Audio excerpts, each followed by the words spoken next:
जय श्री श्याम, हारे के सहारे की जय हो, श्याम बाबा की जय हो, लक दातार की जय हो।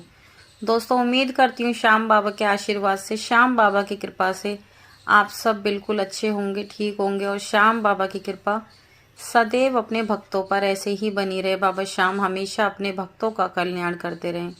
और दोस्तों, जो लोग हमारे वीडियोस को देख रहे हैं, जो नए लोग जुड़ रहे हैं, सबसे पहले वो हमारे चैनल को सब्सक्राइब कर बेल आइकन को ज़रूर प्रेस कर लें, क्योंकि हम अपने चैनल पर लेकर आते हैं श्याम बाबा से जुड़ी जानकारियां, श्याम बाबा के सत्य चमत्कार, श्याम बाबा के अनुभव जो हम आप सभी लोगों के साथ शेयर करते हैं।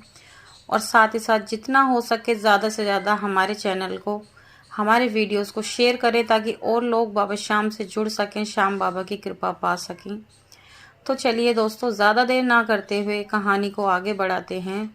तो कहानी शुरू करने से पहले सभी भक्तों को जय श्री श्याम।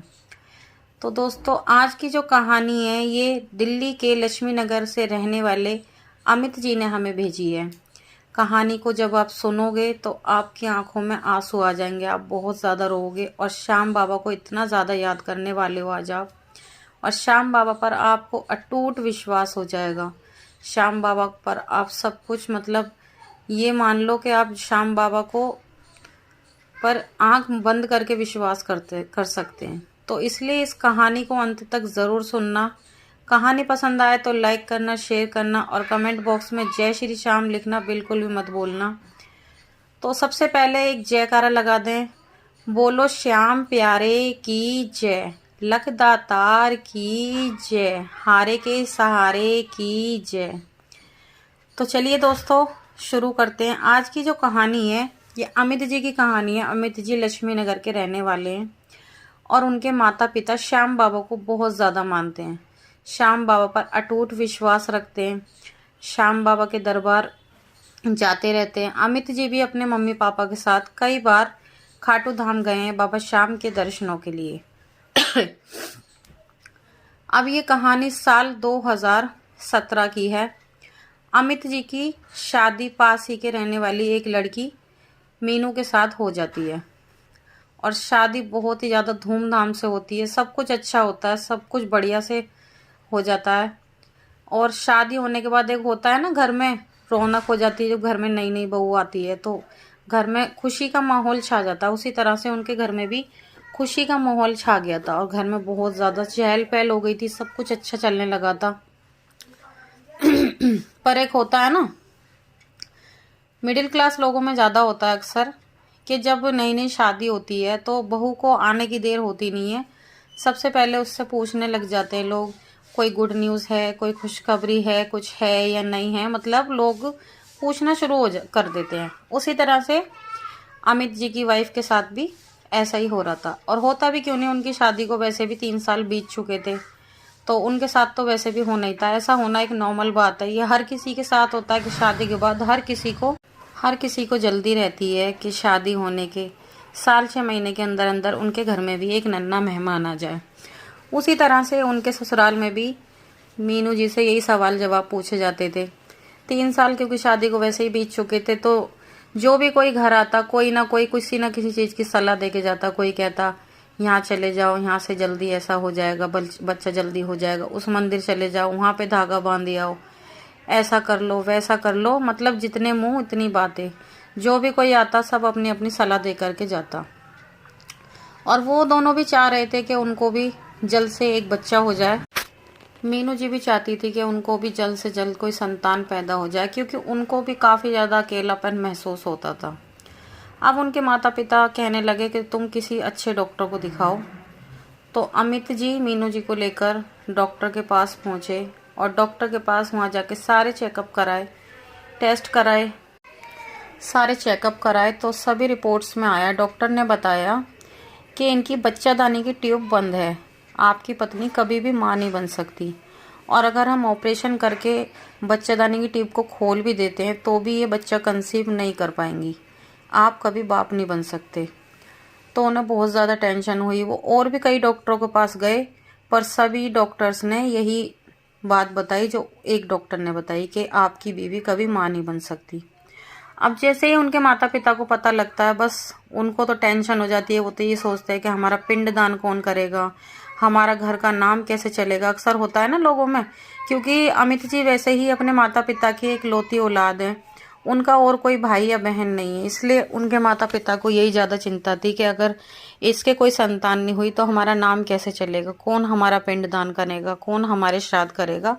उन्हें यही चिंता हो रही थी। तो वो अमित जी से कहने लगे कि तू दूसरी शादी कर ले, तू दूसरी शादी कर ले। पर अमित जी ने क्लियर मना कर दिया। उन्होंने कहा कि मैं दूसरी शादी बिल्कुल नहीं करूँगा। देखो, एक आदमी के लिए ये बात कहनी बहुत बड़ी बात है। वो मीनू जी से बहुत ज़्यादा प्यार करते हैं, बहुत ज़्यादा प्रेम किया करते थे, इसलिए उन्होंने साफ इनकार कर दिया दूसरी शादी के लिए।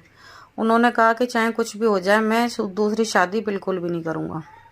अब मीनू जी के सास ससुर का व्यवहार उनके संग बिल्कुल अलग हो गया था। उनके साथ बहुत ज़्यादा बुरा व्यवहार होने लगा था। उनको तरह तरह की बातें सुनने के लिए मिलती। उन्हें घर वालों की, बाहर वालों की, दुनिया के ताने सुनने को मिलते। वो बहुत ज़्यादा परेशान। तो अमित जी एक दिन जब अपने ऑफिस गए तो ऑफिस में वो परेशान बैठे हुए थे। तो उनका एक जानकार उनसे कहने लगा कि क्या बात है अमित, आज तुम क्यों परेशान हो। तो अमित ने कहा कि कुछ नहीं। उसने कहा कि नहीं, कोई ना कोई तो परेशान। वो कहने लगा नहीं, कोई ना कोई तो परेशानी है, बताओ तो सही आखिर बात क्या है। तो अमित ने सारी बात उस आदमी को बताई। तो वो जो आदमी था वो श्याम बाबा का भक्त था। बाबा श्याम पर बहुत ज़्यादा विश्वास किया, वो श्याम बाबा पर बहुत ज़्यादा विश्वास किया करता था। तो उसने कहा कि तुम चिंता मत करो, तुम एक बार श्याम बाबा के दरबार जाओ। राजस्थान में खाटू धाम है, वहाँ पर जाओ और वहाँ जाके बाबा से अर्जी लगाओ। वहाँ जो भी जाता कभी खाली हाथ नहीं लौटता। बाबा हारे के सहारे हैं। तुम जब इतनी जगह से हार चुके हो तो एक बार तुम श्याम बाबा के दरबार जाओ। उसको ऐसे बताया। तो अमित के मन में भी एक जिज्ञासा जागी। उन्होंने भी लगा कि जब इतनी जगह चले गए, इतनी जगह धक्के खा लिए, परेशान हो गए, तो चलो एक बार वहाँ भी हुई आते हैं, शायद कुछ ना कुछ सलूशन मिल जाए। वो होता है ना, जब कोई इंसान परेशान होता है, अगर उसे कहीं दूर से एक किरण भी दिखाई दे जाए तो उसके मन में एक जिज्ञासा जाग जाती है। तो अमित के साथ भी कुछ ऐसा ही हुआ।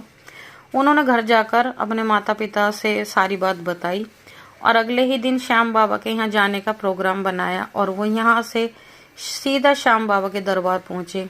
और जैसे ही वो श्याम बाबा के दरबार पहुँचे तो मीनू और अमित जी श्याम बाबा को देखते ही रह गए। और ना जाने उन दोनों को ऐसा क्या हुआ, फूट फूट कर दोनों रोने लगे, बहुत ज़्यादा रोने लगे, बहुत ज़्यादा रोने लगे। जैसे कोई अपना बिछड़ जाता है ना, जब वो कई सालों बाद मिलता है और ऐसा लगता है बस उसे गले लग के और रो लो, ऐसा ही उनके साथ हुआ। वो बहुत ज़्यादा रोने लगे। तभी वहाँ के एक पंडित जी आए। उन्होंने कहा कि क्या बात है। तो मीनू जी ने जब ही रोते रोते पंडित जी को सारी बात बताई। उन्हें कहा कि पंडित जी, मैं मरना चाहती हूँ, मैं जीना नहीं चाहती। इनकी परेशानी की वजह मैं हूँ। अमित जी मीनू जी को चुप कराते रहे पर वो बिल्कुल भी चुप नहीं हुई, उनकी एक नहीं सुनी। और पंडित जी से कहने लगी कि बस मैं आज आखिरी बार बाबा के दरबार आई हूँ, बस मैं अब जीना नहीं चाहती। जब भी पंडित जी ने उन्हें शांत कराया और कहा कि तुम ऐसी बात क्यों कर रहे हो, श्याम बाबा के दरबार तो जो आता है फिर उसकी कोई ख्वाहिश ही नहीं बसती, कोई अरमान ही नहीं बसते। श्याम बाबा तो हर किसी की झोली भरते हैं, तुम ऐसे क्यों बोल रही हो। तुम चिंता मत करो, अभी थोड़ी देर में मैं तुम्हें अंदर बुलाऊंगा और अंदर आना, मैं तुम्हारी अरदास श्याम बाबा के सामने लगाऊंगा। तभी थोड़ी देर बाद उन्हें वीआईपी गेट से अंदर बुलाया जाता है। उनके अच्छे से श्याम बाबा के सामने अर्जी लगाई जाती है, गोबर से उल्टे सतिये बनवाए जाते हैं और श्याम बाबा की कृपा से उनको फल दिया जाता है। उनकी झोली गोद भरी जाती है और पंडित जी उनको कहते हैं दोनों जोड़े के साथ श्याम कुंड में जाकर स्नान कर लो, तुम्हारा काम हो जाएगा। तो जब भी वो श्याम कुंड में जाकर दोनों एक साथ स्नान कर लेते हैं, आंखों में तो अब भी आंसू थे पर कहीं ना कहीं थोड़ा हल्कापन उन्हें महसूस हो रहा था। लग रहा था कि शायद कुछ ना कुछ शायद हो जाए, कहीं ना कहीं से कोई उम्मीद की किरण उन्हें नजर आ रही थी। दोनों ने अच्छे से श्याम कुंड में स्नान किया और श्याम बाबा को प्रणाम करके वहां से विदा लेकर सीधा अपने घर आ गई। और देखो, जहाँ वो कहते हैं ना कि जहाँ पर साइंस खत्म होती है वहां पर हमारे श्याम बाबा का चमत्कार शुरू होता है। जो काम साइंस नहीं कर सकती वो काम हमारे श्याम बाबा कर देते हैं। देखो, वहां से आने के 1 महीने बाद ही मीनू जी ने गर्भ धारण किया। जहाँ देखो डॉक्टरों ने ये कह दिया था कि इनकी ट्यूब बंद है, ये कभी माँ नहीं बन सकती, इनको कभी बच्चा नहीं हो सकता। उन्होंने गर्भ धारण किया और सही 9 महीने बाद उन्होंने 2 बेटों को, जुड़वा बेटों को जन्म दिया। देखो, वो कहते हैं ना इतने डॉक्टरों के वो गए पर सब ने कह दिया ये कभी माँ नहीं बन सकती। उनके घर में लड़ाई झगड़ा कलेश रहने लग गया और श्याम बाबा के आशीर्वाद से उनके घर में दो दो चिराग एक साथ हुए। उनका खुशी का कोई ठिकाना नहीं था। उनके घर में मानो खुशियों की लहर दौड़ उठी। इतनी ज़्यादा खुशी, उनके सास ससुर भी बहुत ज़्यादा खुश। उनके सास ससुर ने भी मीनू जी से माफ़ी मांगी और कहा कि बहू हमें क्षमा कर दो, हमने तुम्हारे साथ बहुत बुरा व्यवहार किया पर हम बहुत ज़्यादा डर गए थे जिस वजह से हमने तुम्हारे साथ ऐसा व्यवहार किया। हम अपनी गलती के लिए तुमसे क्षमा चाहते हैं। तो मीनू जी ने सब चीज़ को कहा कि कोई नहीं, सब बाबा श्याम की कृपा है।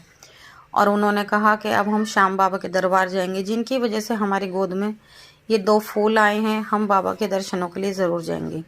जब बच्चे 1 महीने के हो गए तो वो वापस से खाटू श्याम जी गए। खाटू धाम पहुँचे और वहाँ जाकर उन पुजारी जी को देखा तो वो पुजारी जी उन्हें कहीं पर भी नहीं मिले। उन्होंने कईयों को बताया भी था कि एक ऐसे ऐसे पुजारी थे, पर सब ने मना कर दिया। उन्होंने सब ने कहा कि यहाँ पर कोई भी ऐसा कोई पुजारी नहीं है। वो दोनों बहुत ज़्यादा हैरान और वहीं पर फिर से रोने लगे। कहने लगे ये तो हमारे साक्षात खाटू श्याम बाबा थे, जिन्होंने हमारी झोली खुशियों से भर दी। वो साक्षात हमारे पास आए, उन्होंने हमारी झोली में ये 2 फूल डाले, जिसकी वजह से आज हमारी ज़िंदगी में खुशियों की कोई कमी नहीं है। और वहाँ पर वो माथा टेका, उन्होंने बाबा श्याम के दरबार में बाबा के आगे माथा टेका, बच्चों का माथा टेकवाया और अपने घर आ गए। आज मीनू जी के दोनों बच्चे 5 साल के हो चुके हैं और दोनों के आने से घर में इतनी ज़्यादा खुशी है, इतनी ज़्यादा खुशी है कि कोई सोच भी नहीं सकता। वही है ना, जब किसी की ज़िंदगी में सब कुछ ख़त्म हो जाए और एकदम से उसको वो सब कुछ मिल जाए जिसकी उसे चाहत है, तो उस खुशी का ठिकाना ही कुछ और होता है ना। उस खुशी का कोई ठिकाना ही नहीं होता। तो उसी तरह से उनके साथ हुआ। अमित जी बताते हैं कि श्याम बाबा की महिमा अपरंपार है। जब से श्याम बाबा मेरी ज़िंदगी में आए हैं, ना जाने कितने उन्होंने मेरी ज़िंदगी में चमत्कार किए हैं। मैंने तो बिल्कुल उम्मीद छोड़ दी थी, एकदम सब कुछ ख़त्म हो चुका था, लेकिन श्याम बाबा ने फिर से मानो जैसे मरे हुए शरीर में जान डाल दी हो। श्याम बाबा का एहसान मैं कभी ज़िंदगी में नहीं भूल सकता। बाबा श्याम पर अटूट विश्वास रखने वाले इंसान का कभी भी बाबा श्याम भरोसा टूटने नहीं देते। तो दोस्तों, आज की ये सत्य कहानी यहीं पर समाप्त होती है। कैसी लगी कमेंट करके ज़रूर बताना और कमेंट बॉक्स में जय श्री श्याम लिखना बिल्कुल भी ना भूलें। और आप भी हमेशा श्याम बाबा पर अपना विश्वास बनाकर रखें। बाबा श्याम सबकी सुनते हैं, आपकी भी ज़रूर सुनेंगे। थोड़ी देर हो सकती है बाबा श्याम के दरबार में, लेकिन वहाँ पर अंधेर होने का तो कोई मतलब ही नहीं बनता। इसलिए बोलो जय श्री श्याम, हारे के सहारे की जय हो, लख दातार की जय हो। तो सभी भक्तों को जय श्री श्याम। मिलते हैं कल एक और नई कहानी के साथ।